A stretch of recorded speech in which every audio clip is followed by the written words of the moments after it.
Hello friends, स्वागत है आपका अपने YouTube channel study IQ with Kavita ma'am पे। गाइस आज आपके लिए एक वैकेंसी निकली हुई है और वैकेंसी आप देख सकते हैं सबसे बड़े बैंक एसबीआई बैंक में जो है वैकेंसी निकली है और वैकेंसी बहुत अच्छी वैकेंसी निकली हुई है। और वैकेंसी आप देख सकते हैं किस चीज़ की है, ये ऑफिसर लेवल पे जो है वैकेंसी निकली हुई है। स्पेशलिस्ट कैडर ऑफिसर्स, ये इसकी जो है वैकेंसी निकली हुई है। और ये वैकेंसी रहेगी आपकी रेगुलर बेसिस पे। स्टेट बैंक ऑफ इंडिया में रेगुलर बेसिस ये वैकेंसी निकली हुई है।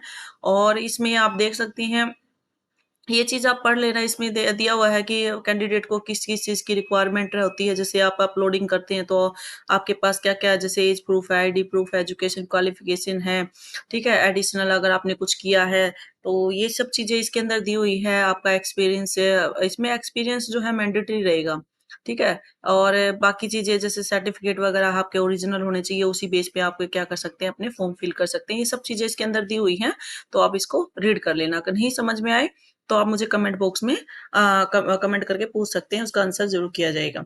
और अभी मैं आपको मेन-मेन बता देती हूँ क्योंकि इसको पूरा डिटेल में क्या है, काफ़ी पेजेज़ की पीडीएफ है। तो अभी मैं आपको सिर्फ मेन-मेन बता देती हूँ कि इसमें क्या-क्या देखो, ये आपकी दिया हुआ है कि इसकी मतलब पोस्ट कौन-कौन सी हैं। एक तो है असिस्टेंट मैनेजर की है, सिक्योरिटी एनालिस्ट की। इसमें आप देख सकते हैं, ये आपका वो दिया हुआ है ग्रेड कौन-कौन सी ग्रेड के हिसाब से हैं। डिप्टी मैनेजर है, सिक्योरिटी एनालिस्ट मैनेजर की है, असिस्टेंट जनरल मैनेजर जो एप्लीकेशन सिक्योरिटी होती है ना उसके लिए। अब आप इसमें देख सकते हैं कि आप जैसे इसकी 3 पोस्ट एससी की हैं, एसटी की 1 है, ओबीसी की 5 है, ईडब्ल्यूएस की 2 और जनरल की जो टोटल वैकेंसी है, ये कितनी वैकेंसी दी हुई है, 23 वैकेंसी है। फिर डिप्टी मैनेजर की है 51 वैकेंसी दी हुई है, इसमें 51 पोस्ट है। और इसमें एससी एसटी वगैरह कुछ नहीं है, तो इसके अंदर आप जो मैनेजर की है वो जनरल की 3 है, ऐसे ही असिस्टेंट जनरल मैनेजर की वो भी 3 ही है, टोटल ये 3 ही है। तो अब इसमें एज भी दिया हुआ है, देखो इसमें जो आपकी पोस्ट के हिसाब से आपकी एज दी हुई है, इसके अंदर असिस्टेंट मैनेजर की आप अगर पोस्ट की बात करें, एज की बात करें तो 30 ईयर है। और डिप्टी में जो मैनेजर है उसकी 35 रहेगी। और 38 इसकी किसकी रहने वाली है, मैनेजर की 38। और 42 असिस्टेंट जो जनरल मैनेजर होता है उसकी 42 एज है, जो एप्लीकेशन सिक्योरिटी में होते हैं। अब यहाँ पे जो आपका जो पोस्टिंग रहेगी ना, आपका कौन सी जगह पे है, ये मुंबई या नवी मुंबई है, ठीक है? और इसका सिलेक्शन प्रोसेस रहने वाला है, आप देख सकते हैं शॉर्ट लिस्टेड और इंटरव्यू जो है बेसिस में जो भी शॉर्ट लिस्टेड कैंडिडेट होंगे उनका जो है सिलेक्शन होगा। अब इसमें ये आपका इसका दिया हुआ है कि शेड्यूल कास्ट की जो फुल फॉर्म होती है ना, जैसे बहुत सारे बच्चे एससी एसटी का मतलब नहीं पता होता, तो ये पूरी उसमें उसका दिया हुआ है, ये हर फॉर्म में मिलता है। मैं बहुत मतलब काफ़ी टाइम से इसको जो है जितने भी फॉर्म होते हैं मैं उसमें इसमें बताती हूँ, तो ये आप उसमें पढ़ लेना इसके अंदर।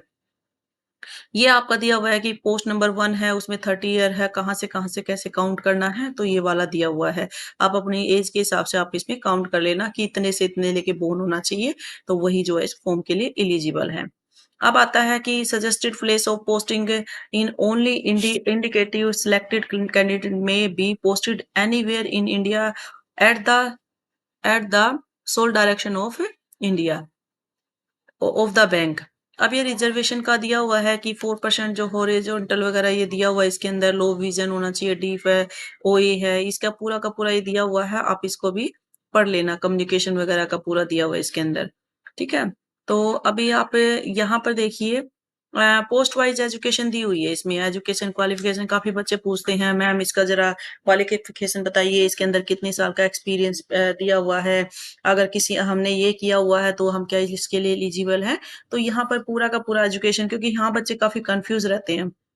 अब देखो यहाँ क्वालिफ़िकेशन, अब कंपल्सरी क्या है, बीई, बीटेक किया हो कंप्यूटर साइंस में, computer application, information technology, electronics communication है, इलेक्ट्रॉनिक कम्युनिकेशंस, ये सारी जो आईटी में एमएससी, एमसीए वगैरह किया हो, तो वो जो है कैंडिडेट इसमें एलिजिबल है। और प्रेफर किसको किया जाएगा, एमटेक इन साइबर सिक्योरिटी में हो, या साइबर फोरेंसिस में हो, इन्फॉर्मेशन टेक्नोलॉजी में हो, या जैसे सीआईएसए हो और सीआईएसएम से ये इसने जो है किया हो, तो ये वाले जो है इसके लिए प्रेफर, इसको मतलब फर्स्ट इसको प्रेफर किया जाएगा, उसके बाद अगर आप जो बाकी स्टूडेंट है उसको प्रेफर किया जाएगा। पोस्ट वाइज अब एक्सपीरियंस इन्होंने मांगा हुआ है इसके अंदर, जैसे इसमें कैंडिडेट हैविंग मिनिमम तो 2 ईयर का जो है इसके पास एक्सपीरियंस होना चाहिए। Post basic qualification experience in IT, IT security, information security in banking में हो, फाइनेंशियल सर्विस, इंश्योरेंस वगैरह है, नॉन बैंकिंग फाइनेंशियल कंपनी वगैरह, तो ये चीजों में इनका जो है एक्सपीरियंस वगैरह होना चाहिए। जो अगर किसी कंपनी में भी अगर किसी बंदे ने जॉब की है कैंडिडेट ने, तो वो भी इसके लिए अप्लाई कर सकता है। अब ये स्पेसिफिक स्किल्स होती हैं। कंपल्सरी क्या है, domain and in depth technical knowledge होनी चाहिए साइबर सिक्योरिटी में, यानी इसमें बिल्कुल डेप्थ में यानी डीप नॉलेज होनी चाहिए। और security operation centre SOC on information security operation areas and application security control and assessment and security monitoring, ये आपके अंदर जो है इसकी डीप नॉलेज होनी चाहिए, तभी आप इसके लिए क्या कर सकते हैं। और इसमें प्रेफर किसको किया जाएगा, एक्सपीरियंस होगा जिनका BFSI sector in handling various information security roles के लिए जो है उनको प्रेफर दिया जाएगा पहले। और जो प्रोफाइल है केआरएसए, इसमें पूरा का पूरा प्रोफाइल दिया हुआ है कि इसके अंदर क्या क्या होना चाहिए, ये आप पढ़ लेना, जो भी बंदे जिन्होंने जॉब वगैरह की है उसके लिए क्या क्या डॉक्यूमेंट वगैरह की। अब आता है डिप्टी मैनेजर सिक्योरिटी एनालिस्ट के लिए, इसमें वही क्वालिफिकेशन सेम ही रहेगी। और इसके अंदर आप दिया हुआ और में दिया हुआ है कंप्यूटर साइंस होना चाहिए या एमएससी होना चाहिए आईटी एमसीए में। और प्रेफर किसको किया जाएगा, यही साइबर सिक्योरिटी, साइबर फोरेंसिक जो इंफॉर्मेशन टेक्नोलॉजी है, इनको क्या है, इनको प्रेफर दिया जाएगा पहले। इसमें मिनिमम 5 ईयर का जो है इन्होंने एक्सपीरियंस मांगा हुआ है आईटी सिक्योरिटी में, इंफॉर्मेशन टेक्नोलॉजी या बैंकिंग में या किसी भी कंपनी में जो है काम करता हो बंदा कैंडिडेट, तो उसको क्या है उसका एक्सपीरियंस चाहिए। कंपल्सरी क्या रहेगा, डोम डेप्थ नॉलेज मांगी है इन्होंने साइबर सिक्योरिटी में, वही सेम है इसके अंदर भी। ठीक है, इसमें वही सेम है, प्रेफर किसको किया जाएगा, जिसको इसमें बीएफएसआई सेक्टर इन हैंडलिंग में एक्सपीरियंस हो। फिर इसके जॉब प्रोफाइल का वही सेम दिया हुआ है इसके अंदर, जो इसके जिन्होंने जॉब वगैरह दी है उसके लिए आप इसको।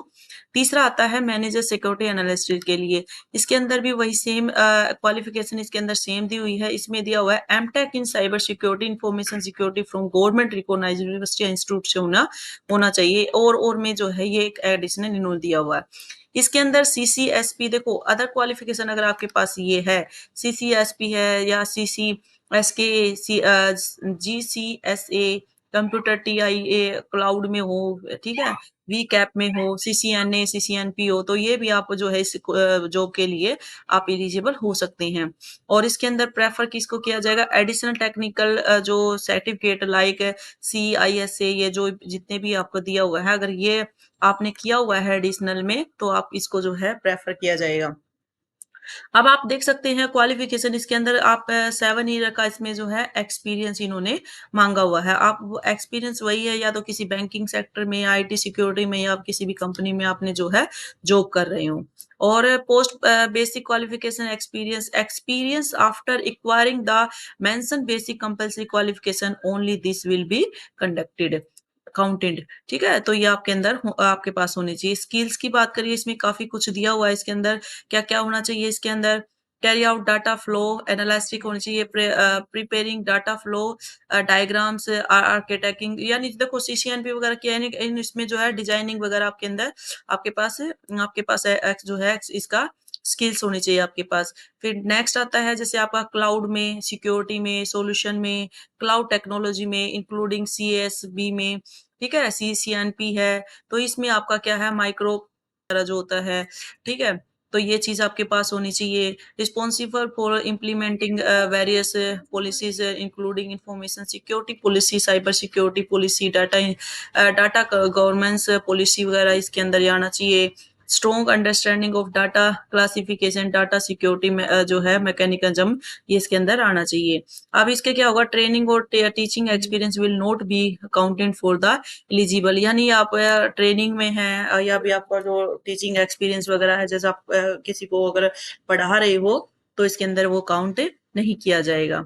ठीक है, जैसे कई क्या होते हैं इंस्टीट्यूट वगैरह में पढ़ाने लग जाते हैं या ऑनलाइन जैसे कोचिंग वोचिंग दे रहे हैं, तो वो उसमें जो है काउंट नहीं किया जाएगा। तो नेक्स्ट आता है जैसे असिस्टेंट जनरल मैनेजर की है। इसके अंदर जो आपकी क्वालिफिकेशन है वो सेम ही दी हुई है। इसके अंदर आप देख सकते हैं, इसमें सिर्फ ये है आपकी बीटेक होना, बीई या बीटेक होनी चाहिए, कंप्यूटर साइंस, इलेक्ट्रॉनिक्स, कम्युनिकेशन में information technology, cyber security for from recognise जो गवर्नमेंट रिकॉग्नाइज यूनिवर्सिटी है उससे होना चाहिए। और MCA MS computer science IT from government recognise university institution tuition only, ये इसके अंदर होना चाहिए, ठीक है। एम टेक होना चाहिए साइबर सिक्योरिटी में। और प्रेफर किसको किया जाएगा, जिसके पास ये टेक, ये जो है आपके पास C I S A, C I S M C I S S P है, जो ये जितने भी हैं आपके पास होंगे तो उसको प्रेफर किया जाएगा।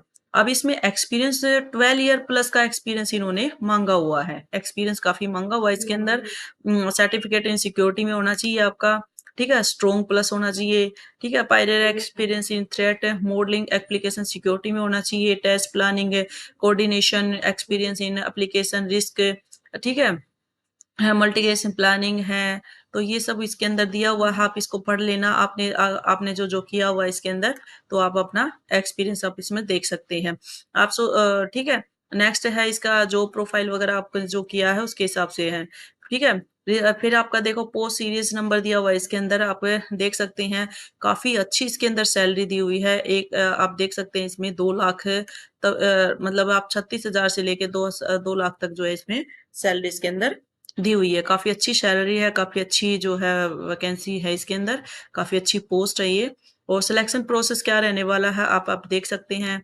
इसमें क्या होगा कि शॉर्ट लिस्टेड जो आपका प्रोफाइल है, शॉर्ट लिस्टेड कैंडिडेट होगा और इंटरव्यू बेस्ड जो आपका मतलब सिलेक्शन होगा इसमें। शॉर्ट लिस्टेड में फुलफिलिंग द मिनिमम क्वालिफिकेशन और experience will not vest any right to candidate for being called for interview, ठीक है। तो आपका इंटरव्यू कितने नंबर का है आप ये देख सकते हैं, विल कैरी 100 मार्क्स का जो है आपका इंटरव्यू रहने वाला है।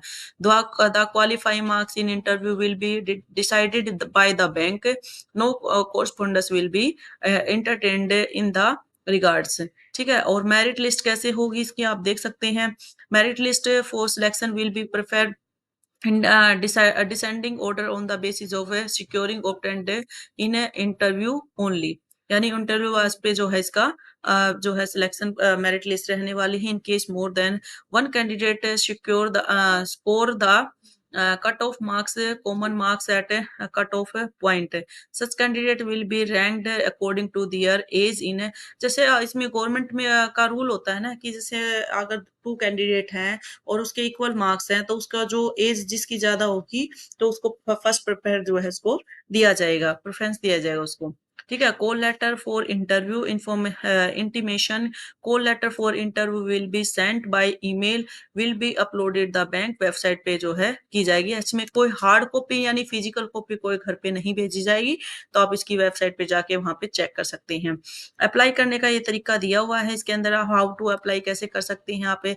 इसमें आपको क्या करना है, ईमेल आईडी मोबाइल नंबर जो आपका है वो डालना है। इसके अंदर ऑनलाइन एप्लीकेशन कैसे-कैसे पूरा जो है इंस्ट्रक्शन दी हुई है कि इस वेब ये आपकी वेबसाइट है, इस पे जाके आपको क्या करना है, आपको फॉर्म फिल करना है। ये आपको कैसे-कैसे आपको पूरा इसके अंदर दिया हुआ है, ठीक है। अब इसमें पेमेंट ऑफ फीस वगैरह है, जैसे इसकी 750 जो है इसकी फीस रहने वाली है, नॉन रिफंडेबल है। इसमें मतलब आपको जो है रिफंड नहीं की जाएगी, ठीक है।